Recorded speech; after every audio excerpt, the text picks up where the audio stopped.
Ella huía con 3 hijos y un corazón destrozado. Él vivía solo, escondido entre las montañas. No buscaban amor, pero el destino tenía otros planes para ellos. Bienvenidos a Cuentos de Época. Antes de comenzar nuestra historia de hoy, no olviden darle like a este video y suscribirse al canal para no perderse ninguna de nuestras historias que tocan el corazón. Y díganme en los comentarios cuál es su nombre y desde qué lugar del mundo nos están viendo. Me encanta descubrir hasta dónde pueden llegar nuestras historias. Amigos, si están disfrutando esta historia, regálenme un like y compartan en los comentarios desde qué ciudad y país nos acompañan. Sus mensajes son el aliento que me impulsa a seguir trayéndoles estas historias. El viento aullaba como una criatura salvaje por la Sierra de Gredos. Era diciembre de 1897 y la lluvia no caía. Atacaba la tierra con furia, transformando los caminos en ríos de lodo rojizo que parecían sangrar de las entrañas mismas de la montaña. Los rayos cortaban el cielo oscuro como cicatrices luminosas que dejaban su huella ardiente en la retina. Y el trueno retumbaba entre los cerros como el rugido de un gigante enfurecido que jamás duerme. Elena caminaba por el sendero enlodado, cargando en sus espaldas más peso del que sus hombros podían soportar. No solo el atado empapado con las pocas pertenencias que había logrado salvar, sino el peso de 3 vidas que dependían enteramente de ella. 3 corazones que latían al ritmo de sus pasos, tambaleantes. Sus hijos la seguían tropezando en el lodo, casi sin fuerzas, con los labios morados por el frío y las manos entumecidas. Pedro, el mayor, con apenas 12 años, mantenía los puños cerrados, como si eso bastara para proteger a sus hermanos menores, como si su rabia contenida pudiera convertirse en escudo. A su lado, Clara, de 10 años, intentaba no llorar mientras sujetaba con fuerza la mano de su madre, mordiéndose el labio inferior hasta casi hacerlo sangrar. Y el pequeño Juan, de apenas 6 años, sollozaba bajito, sus mejillas enrojecidas de frío bajo el sombrero que se deslizaba sobre sus ojos empañados de lágrimas.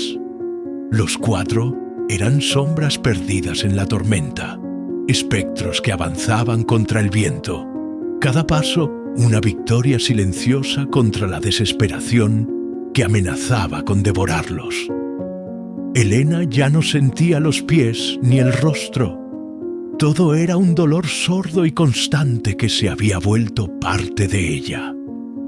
Las lágrimas que a veces escapaban de sus ojos se congelaban antes incluso de llegar a su barbilla, dejando rastros helados en sus mejillas agrietadas. Pero ella no podía detenerse, no podía rendirse. No después de lo que Francisco había hecho. La voz cruel de su marido aún resonaba en su memoria como una campana rota que no dejaba de sonar. «Arréglate sola, Elena. Siempre lo has logrado antes». Y partió montado en su caballo bayo, sin mirar atrás, sin una palabra de despedida, dejándola con un saco de harina de yuca y una promesa vacía de que volvería cuando las cosas mejoraran, una promesa que ella sabía que jamás se cumpliría. No era la primera vez que Francisco desaparecía por semanas, pero esta vez no hubo despedida, no hubo explicación. Solo el ruido de la puerta golpeando contra el marco y el sonido de los cascos del caballo alejándose en la lluvia como un latido que se apaga. Ahora, 3 días después, cada músculo del cuerpo de Elena gritaba por descanso. Sus piernas temblaban con cada paso y su espalda ardía como si cargara piedras al rojo vivo. Pero ella no podía rendirse, no mientras aquellos ojitos aún la siguieran con confianza. no mientras sus hijos creyeran que mamá podía salvarlo todo. Fue entonces cuando lo vio, una pequeña luz titilando entre los árboles cubiertos de lluvia, una ventana iluminada, casi invisible a través de la cortina de agua que caía del cielo como si los cielos mismos lloraran. Elena no supo si era un milagro o una alucinación causada por el agotamiento extremo, pero dirigió sus pasos tambaleantes hacia aquella esperanza, hacia aquella luz que brillaba como una estrella caída en medio de la oscuridad. Sus hijos la siguieron como cachorros exhaustos, tropezando con las piedras resbaladizas del camino, aferrándose unos a otros para no caer. La caminata hasta la casa fue una eternidad que se medía en latidos desesperados y respiraciones entrecortadas. Cada metro era una lucha contra el cuerpo que ya no obedecía, contra las piernas que amenazaban con doblarse, pero finalmente llegaron y se dejaron caer contra la puerta de madera pesada como náufragos contra una roca salvadora. Elena golpeó con lo poco de fuerza que le quedaba. 1, 2, 3 llamadas débiles que apenas se escuchaban sobre el rugido de la tormenta. Nada, solo el silencio aterrador de la indiferencia. Golpeó nuevamente, más fuerte, intentando gritar, pero la garganta seca no permitió que saliera más que un murmullo ronco que se perdió en el viento. La puerta se abrió de golpe. Un hombre apareció en el umbral, alto, envuelto en una camisa de lana gruesa, con barba cerrada y ojos que no demostraban sorpresa, ojos grises como el invierno mismo. No dijo una palabra al ver a la mujer empapada, temblando, con 3 niños aferrados a su falda mojada. Solo los observó en silencio durante lo que pareció una eternidad. Sus ojos eran como el invierno, fríos, serenos, pero no crueles. Había algo en ellos que Elena no podía descifrar. Elena bajó la mirada esperando ser rechazada, preparándose para escuchar la puerta cerrarse en su cara, pero el hombre dio un paso atrás. «Entren», dijo con voz grave y ronca, profunda como un pozo. Solo eso, nada más. Elena casi se desplomó al empujar a los niños hacia el interior de la casa, sus rodillas cediendo por fin. El calor los envolvió como una ola salvadora que los rescataba del océano helado. El piso de madera crujió bajo sus pies mojados. Cada tabla parecía cantar una bienvenida. El fuego en la chimenea crepitaba con fuerza y el olor a humo y madera quemada llenó el aire como un abrazo tibio que no esperaban recibir. El hombre se movió con eficiencia silenciosa, cada gesto medido y preciso. Trajo mantas, acercó bancos al fuego, sirvió agua tibia en tazas de hierro forjado que quemaban las manos pero calentaban el alma. «No es mucho», dijo mientras cubría a Juan con una manta gruesa que olía a cedro y seguridad. «Pero es mejor que la lluvia». Elena intentó agradecer, pero la voz no salía. Las palabras se atascaban en su garganta cerrada, por la emoción. Se limitó a asentir con la cabeza mientras quitaba lentamente las ropas mojadas de los niños, los guantes rígidos de frío, los chales empapados, las botas llenas de lodo. Pedro ayudó a Clara a quitarse el abrigo con manos torpes pero cuidadosas. Juan, ya envuelto en la manta, se durmió en el regazo de su madre casi de inmediato, su cuerpecito temblando aún con los últimos espasmos del frío. El hombre observaba sin interferir más de lo necesario. Sus movimientos eran económicos y precisos. Era evidente que no estaba acostumbrado a tener compañía. Cada gesto era contenido, casi torpe en su esfuerzo por no incomodar, como si hubiera olvidado cómo convivir con otros seres humanos. «¿De dónde vienen?», preguntó finalmente. rompiendo el silencio que se había instalado como una manta adicional. Elena vaciló.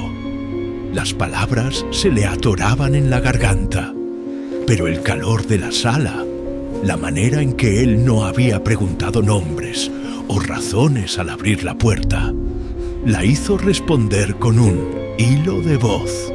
3 días de camino desde Talavera de la Reina. La carreta se rompió en la primera lluvia. Vinimos a pie. El hombre asintió despacio, procesando la información sin juzgar. No hizo más preguntas, respetando el silencio, como si entendiera que algunas historias duelen demasiado para contarlas de inmediato. «Me llamo Miguel», dijo por fin, con una voz que sonaba oxidada por falta de uso. «Miguel Enrique de Silva». Elena parpadeó, sorprendida por la humanidad en aquel gesto simple, por la manera en que se presentaba como si ella mereciera conocer su nombre. «Elena de los Santos», respondió con un hilo de voz que apenas se escuchaba sobre el crepitar del fuego. «Estos son Pedro, Clara y Juan». Miguel miró a los niños, deteniéndose especialmente en Juan, que suspiraba dormido como si el infierno hubiera sido reemplazado por un nido cálido y seguro.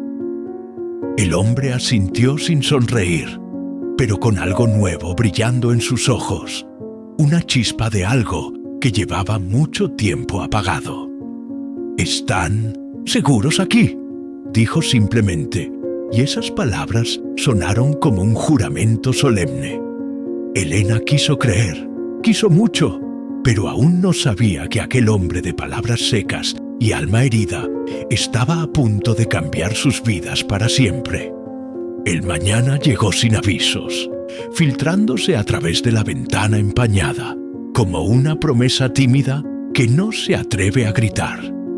El fuego había disminuido, pero aún estaba encendido, su luz trémula proyectando sombras suaves en las paredes de madera que parecían acariciar el espacio. Elena abrió los ojos antes que todos, el cuerpo dolorido como si la hubieran golpeado, pero en paz por primera vez en días, una paz que no recordaba haber sentido jamás. Por un instante no recordó dónde estaba, solo sintió el calor, una manta sobre sus hombros y el murmullo de la madera chasqueando en el fuego. Pero al girar la cabeza lo vio. Miguel estaba de pie junto al fogón de leña, en silencio, con una taza de lata entre sus manos enormes y curtidas. Su mirada estaba fija en la ventana, aunque parecía ver más allá del paisaje mojado, como si buscara algo en su propio pasado, en los rincones oscuros de su memoria.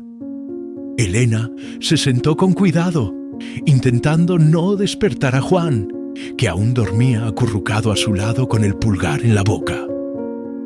A su derecha, Clara y Pedro compartían una manta y el mismo sueño profundo.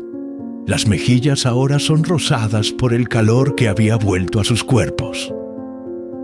«Buenos días», dijo Elena, casi susurrando como si temiera romper el hechizo. Miguel asintió sin voltearse, su perfil recortado contra la luz grisácea. «El café está caliente, aunque es fuerte como el demonio». Elena sonrió levemente, apenas curvando los labios. Aquella frase seca y sin florituras tenía algo de ternura disfrazada, como una caricia torpe de quien no recuerda cómo dar afecto. Se levantó, acomodando la manta sobre sus hombros, y caminó descalza hasta la mesa, sintiendo la madera fría bajo sus pies. Miguel le ofreció una taza sin mirarla directamente, como si el contacto visual fuera demasiado íntimo. Sus manos se rozaron por un instante cuando ella tomó la taza. Fue casi imperceptible, pero no fue indiferente. Una corriente eléctrica pareció pasar entre ellos. «Gracias por todo», murmuró ella, sosteniendo la taza con ambas manos como si fuera un tesoro. No imagina lo que significó esta noche. Miguel bufó suavemente, un sonido que podría haber sido una risa contenida. Imagino, sí. Después volvió al fuego, donde comenzó a remover las brasas con una vara de hierro, haciendo saltar chispas doradas. El silencio se instaló entre ellos, pero no era incómodo.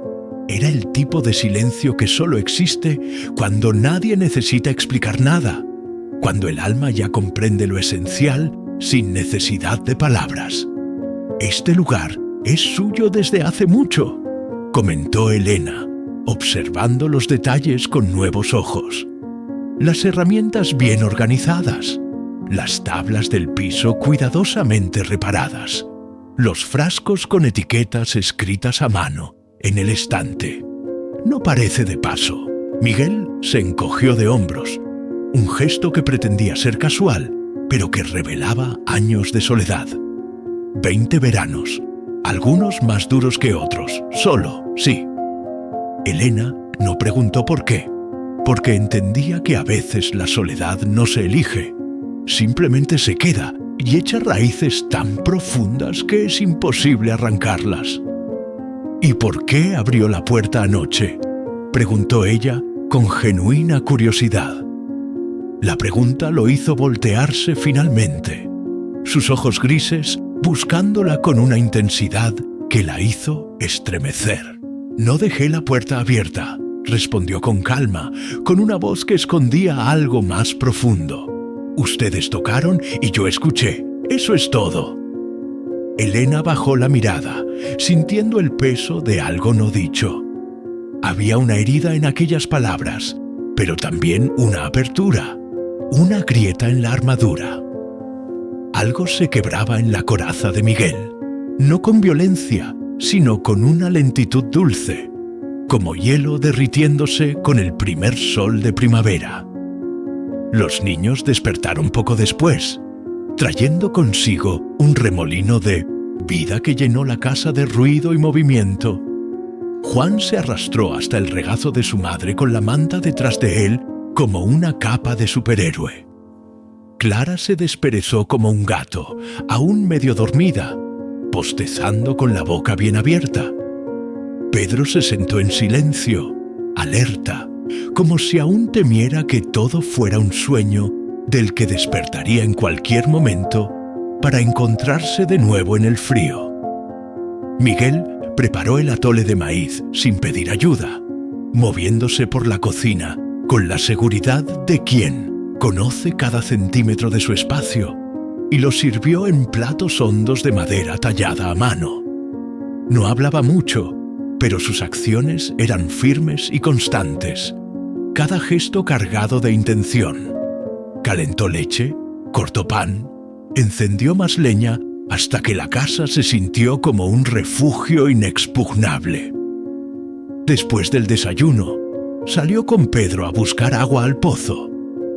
El niño caminaba con pasos inseguros sobre la tierra mojada, pero lo hacía con determinación, con la barbilla levantada y los hombros echados hacia atrás.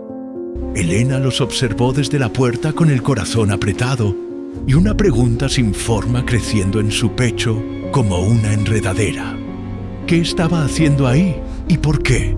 Por primera vez en tanto tiempo, no quería estar en ningún otro lugar. Clara y Juan jugaban con pedazos de madera que habían encontrado en una cesta junto a la chimenea, un caballito sin cola, una muñeca tallada de forma simple, pero que despertaba sonrisas en sus rostros iluminados. Elena se agachó con ellos, repartiendo cariño, con caricias en el cabello, aún sintiendo el calor del café en el pecho y en el alma. Cuando Miguel y Pedro volvieron cargando cubetas con agua limpia y cristalina, el niño jadeaba, pero estaba orgulloso, su pecho inflado como el de un guerrero victorioso. Miguel lo dejaba hacer, vigilando con el rabillo del ojo, sin interferir, permitiendo que el muchacho se sintiera capaz y valioso. «Buen trabajo», dijo simplemente, dando una palmadita leve en el hombro de Pedro, un gesto masculino que el niño había anhelado por tanto tiempo. El niño alzó la barbilla con dignidad, sintiéndose por primera vez en mucho tiempo como un hombre. Durante el resto del día se respiró algo diferente en aquella casa, algo que ni el frío ni los recuerdos lograban aplastar. La sensación de hogar, esa cosa indefinible que no se compra ni se construye, sino que simplemente nace. Elena cocinó una sopa con lo poco que encontró en la despensa, y Clara la ayudó a pelar papas con manos pequeñas y cuidadosas, concentrada en su tarea como si fuera lo más importante del mundo. Juan dibujaba con carbón en un pedazo de tela vieja, creando mundos completos con trazos torpes. Y Miguel, bueno, él los observaba en silencio, sentado en su silla junto al fuego, tallando figuras de madera sin prisa, pero su mirada se detenía de vez en cuando en Elena. Y cuando eso sucedía, era como si el mundo entero dejara de girar y solo existieran ellos dos. Al caer la tarde, Miguel trajo una manta más gruesa y la extendió junto al fuego con gestos lentos y deliberados. «Pueden dormir aquí otra noche», dijo con voz baja pero firme, que no admitía discusión. «La lluvia aún no ha pasado del todo». «Gracias», dijo Elena, y esta vez su voz no tembló. Esta vez había certeza en sus palabras. Antes de dormir, se sentó a su lado. Ambos miraban las brasas sin hablar, hipnotizados por el baile eterno del fuego. El crepitar de las llamas llenaba la sala con su lenguaje secreto, una conversación antigua que solo ellos parecían entender. «No somos una carga», dijo ella de repente, sin mirarlo, con la vista fija en las llamas danzantes. «Sé que puede parecer así, pero prometo que no vinimos a instalarnos, a menos que nos pidan quedarnos». Miguel no respondió de inmediato. Dejó que el silencio se extendiera entre ellos como un puente. Dejó la figura de madera que estaba tallando, un pajarito de alas abiertas que parecía a punto de echar a volar, sobre la mesa. Entonces giró la cabeza y la miró completamente, sin reservas ni escudos. «La lluvia no pregunta cuánto tiempo te vas a quedar», dijo con una voz que arrastraba años de soledad. «Ella simplemente cae, y si no estás preparado, te arrastra consigo». Elena lo miró sin comprender del todo, frunciendo levemente el ceño. «Yo estuve arrastrado por mucho tiempo», añadió él, con palabras que parecían arrancadas de lo más profundo de su ser. «Hasta anteayer». Sus palabras flotaron en el aire como vapor sobre café caliente, llenando el espacio entre ellos. Elena quiso decir algo, pero no fue necesario. Las palabras habrían arruinado el momento. Se quedó a su lado en silencio, sintiendo el peso cálido de su presencia, hasta que los ojos comenzaron a cerrarse. Y aquella noche, por primera vez en años, Miguel Enrique de Silva no se sintió solo en su propia casa, y Elena no tuvo miedo del mañana. El tercer día amaneció con el canto estridente de los mirlos y un cielo de plomo que no prometía ni sol ni tormenta, solo aquella calma incierta que antecede cambios importantes, esa quietud engañosa que hace que el aire se sienta denso. Elena despertó antes del alba, como si su cuerpo supiera que algo estaba por suceder, como si sus instintos la alertaran. Se levantó despacio, cubriendo a Juan con la manta hasta la barbilla, asegurándose de que estuviera bien arropado, antes de caminar descalza por la casa. Miguel ya estaba afuera. Ella lo vio por la ventana, rajando leña junto al cobertizo. Su silueta se recortaba contra la luz grisácea, como un roble antiguo, firme, resistente, inamovible, Cada golpe del hacha era seco, preciso, metódico. No había rabia en sus movimientos, solo constancia, solo el ritmo hipnótico del trabajo bien hecho.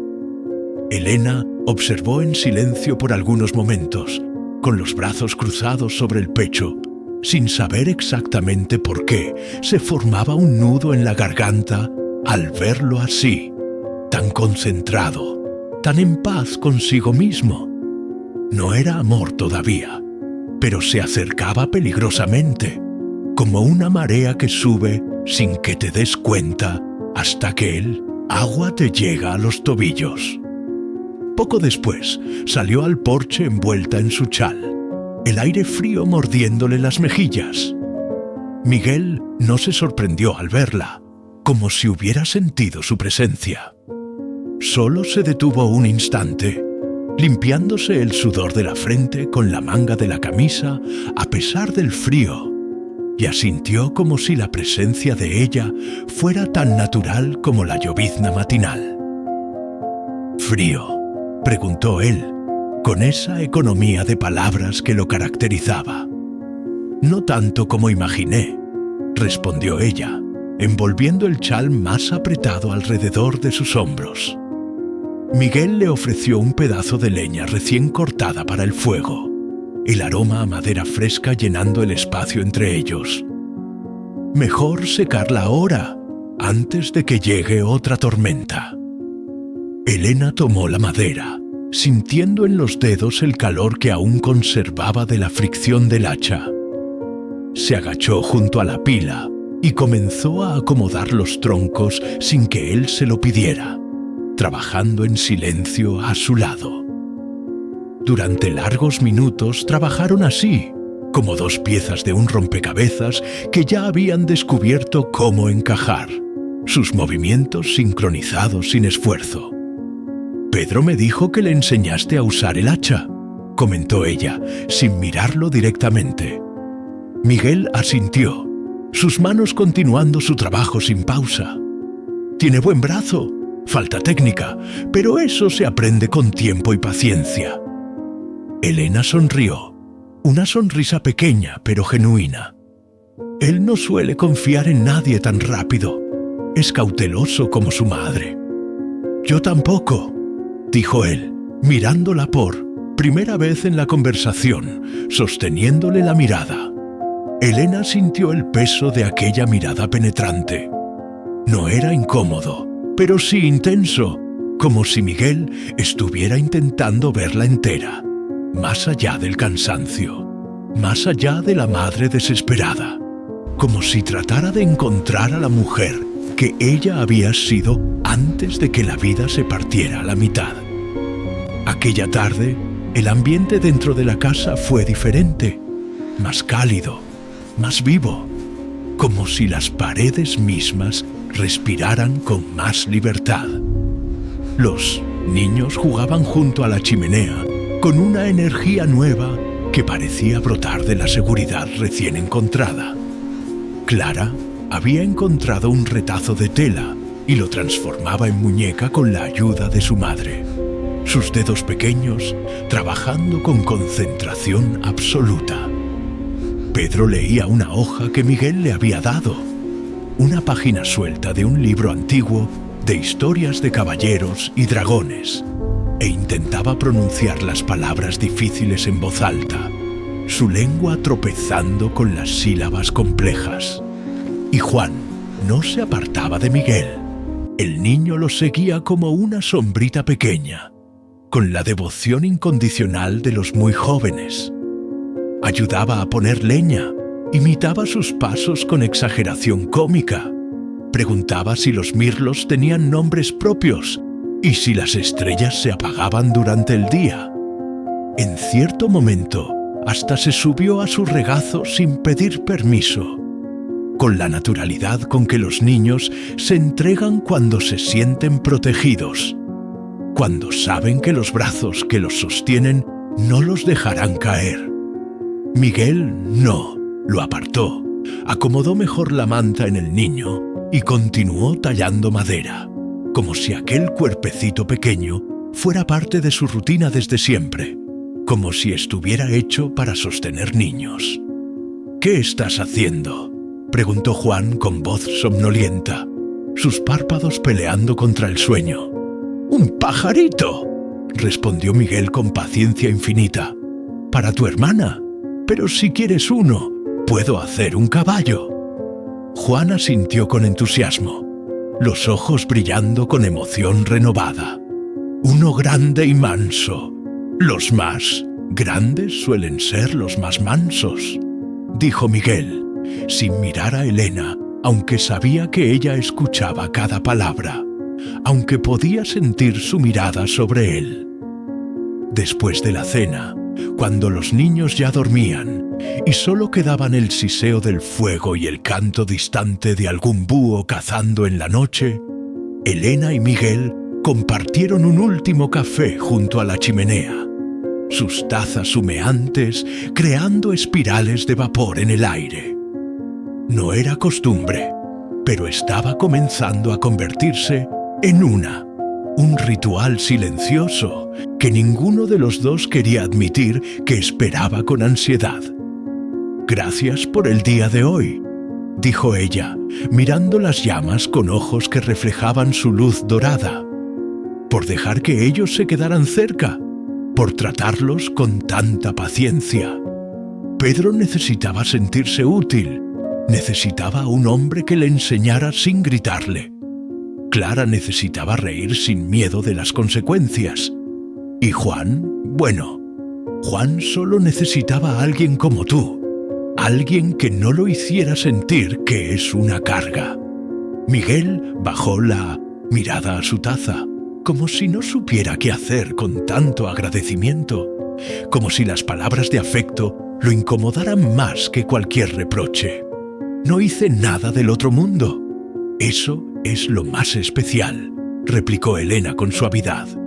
«Hacer sin esperar nada a cambio, estar presente sin imponerse, sin exigir gratitud. ¿Sabes cuánto tiempo llevábamos sin tener eso? Sin tener a alguien que simplemente estuviera ahí». Miguel respiró hondo, como si las palabras dolieran más que el frío que se colaba por las rendijas. «No soy hombre fácil, Elena. Tengo mis demonios y mis silencios». Ella lo miró con una mezcla de dulzura y cansancio que lo desarmó completamente. «Yo tampoco soy mujer intacta, Miguel. También tengo mis cicatrices y mis miedos». Entonces hubo silencio, no de esos que pesan como lápidas, sino de los que curan como bálsamo. Un espacio donde dos almas maltratadas se reconocen, no como mitades que se completan, sino como caminos diferentes que comienzan a cruzarse, a entrelazarse como las raíces de dos árboles. Antes de dormir, Elena se acercó al estante donde Miguel guardaba sus figuras de madera, toda una galería de pequeñas esculturas que contaban historias silenciosas. Tomó una entre los dedos, una mujer de pie, simple, con una trenza tallada en la espalda y un niño en brazos, cada detalle trabajado con amor infinito. «¿Fuiste tú quien la hizo?», preguntó con voz suave. Miguel asintió desde su silla, sin levantarse. «Hace años nunca tuvo rostro, nunca supe con quién se parecía. Era solo una idea, un deseo sin forma». Elena la giró lentamente entre las manos, sintiendo cada curva de la madera pulida. «Ahora sé, se parece a mí», y la colocó de vuelta en su lugar, esta vez en el centro del estante, entre un corazón y una estrella, como si estuviera reclamando su espacio en aquel universo de madera. Aquella noche, el fuego duró más, y los sueños también. Sueños tranquilos, sin pesadillas ni sobresaltos. El amanecer trajo consigo un azul pálido que se filtraba por las grietas de la casa como dedos de luz, explorando un espacio nuevo. Ya no llovía. El mundo parecía contener la respiración, como si él también estuviera observando lo que sucedía en aquella casa de madera perdida en medio de la sierra, testigo silencioso de algo que apenas comenzaba. Elena despertó con el sonido del cuchillo de Miguel contra la tabla. Estaba cortando pan seco con la misma calma de siempre, como si todo en su mundo tuviera un ritmo secreto que solo él conocía. Una música inaudible que guiaba cada uno de sus movimientos. Los niños aún dormían profundamente, sus respiraciones acompasadas llenando el espacio. Ella se acercó sin hacer ruido y se quedó a su lado algunos segundos antes de hablar, simplemente observándolo. «Nunca duerme», dijo por fin, con curiosidad genuina. Miguel respondió sin mirarla, pero con un tono que ya no era áspero, que se había suavizado imperceptiblemente. «Duermo cuando el día no me necesita, cuando todo está en orden». Elena sonrió levemente, encontrando belleza en aquella filosofía simple. «Y hoy el día te necesitaba». Él se encogió de hombros, pero el gesto en el rostro, aunque sutil, parecía una sonrisa esquiva que se negaba a florecer completamente. «Hoy yo tenía hambre, eso es todo». Elena ayudó a preparar el desayuno. Lo hizo sin preguntar, sin pedir permiso, como si el lugar ya le perteneciera un poco, como si sus manos conocieran dónde estaba cada cosa. La rutina se deslizaba entre ellos con una naturalidad inesperada, cada gesto fluyendo hacia el siguiente sin esfuerzo. Clara fue la primera en despertar, bostezando y estirándose. Después Juan, arrastrando su manta como un osito. Y finalmente Pedro, que tardó más porque su cuerpo estaba comenzando a soltar el peso que cargaba desde que Francisco partió. El peso de ser el hombre de la casa cuando apenas era un niño. Después de comer, Miguel salió con Pedro al bosque, esta vez adentrándose más en la espesura. Les enseñó al niño a identificar huellas en la tierra mojada, cada marca contando una historia diferente, a no pisar ramas secas si quería camp.